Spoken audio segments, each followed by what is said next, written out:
nama lengkap saya Diego Decentrius Degor, biasa disapa Diego.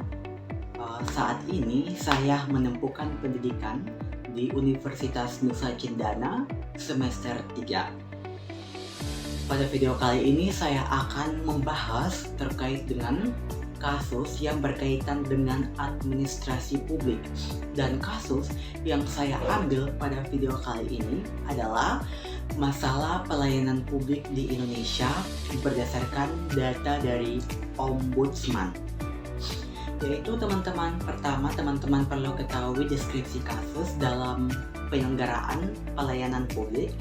Terdapat banyak sekali laporan terkait maladministrasi seperti penyimpangan prosedur, pelayanan tertunda, atau bahkan tidak dilayani sama sekali. Fenomena ini merupakan masalah klasik administrasi publik yang mencerminkan lemahnya implementasi kebijakan pelayanan publik serta lemahnya koordinasi atau bahkan rendahnya kualitas layanan aparatur. Yang kedua dari masalah ini tentunya ada fakta dan data yang harus teman-teman ketahui.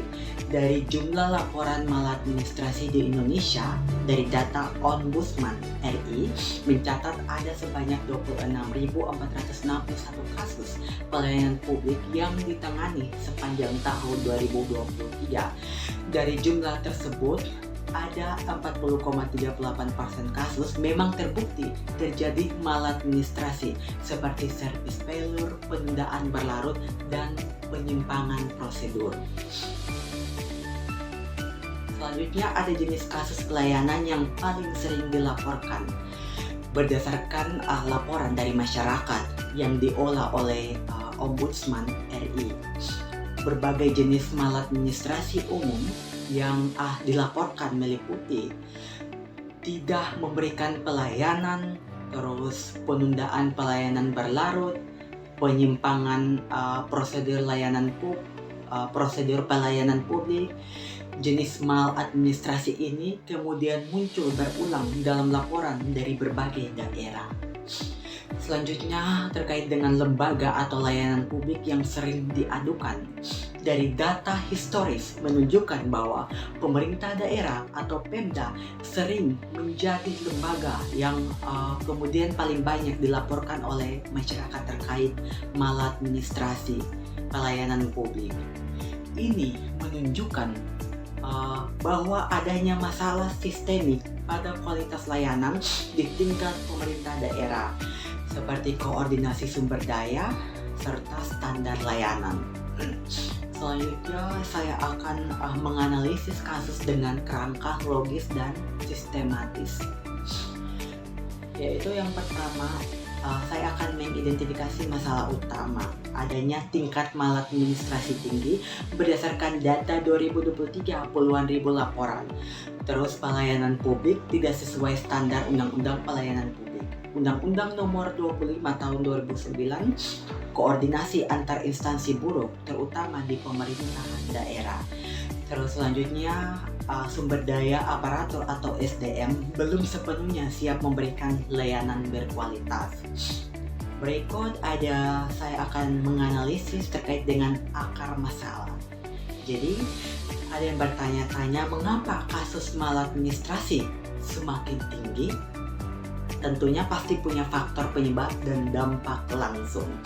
Yaitu yang pertama, kurangnya pelatihan teknis ASN sehingga membuat pelayanan lambat dan prosedur salah. Kemudian selanjutnya, sistem layanan belum terdigitalisasi optimal sehingga terjadinya ketidakseragaman layanan antar daerah.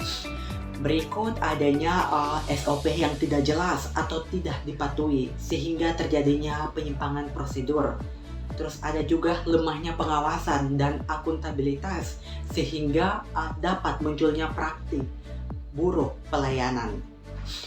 Selanjutnya ada dampak terhadap publik.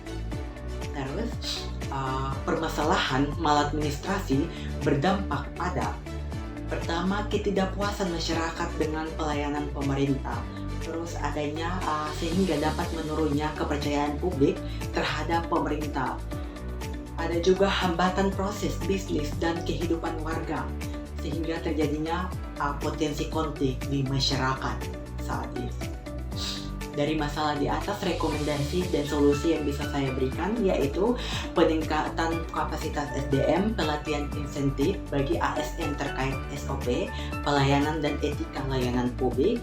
Terus selanjutnya standarisasi dan digitalisasi layanan, penerapan layanan digital atau e-government untuk mempercepat proses dan meminimalisir kesalahan manusia.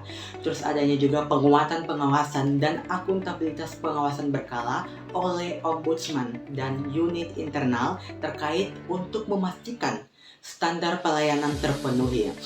Selanjutnya harus adanya mekanisme umpan balik yang efektif, optimalisasi sistem pengaduan seperti lapor yang terintegrasi sehingga masyarakat dapat menyampaikan keluhan secara mudah.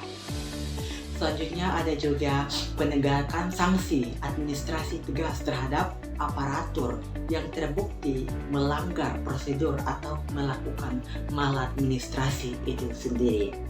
Sehingga dari kasus tersebut di atas, maka dapat saya simpulkan bahwa tingginya laporan maladministrasi pelayanan publik itu semakin tinggi di Indonesia, sehingga menunjukkan adanya lemahnya kualitas implementasi kebijakan di Indonesia. Sehingga masalah utama bukan pada aturan, tetapi pada pelaksanaan di lapangan yang belum didukung oleh kapasitas SDM, koordinasi yang baik, serta pengawasan yang efektif. Oleh karena itu, pelayanan publik harus membutuhkan atau sangat membutuhkan pendekatan problem solving yang logis dan sistematis agar kebijakan itu kemudian benar-benar berdampak bagi masyarakat Indonesia itu sendiri. Sekian dan terima kasih. Semoga video ini dapat bermanfaat bagi kita semua.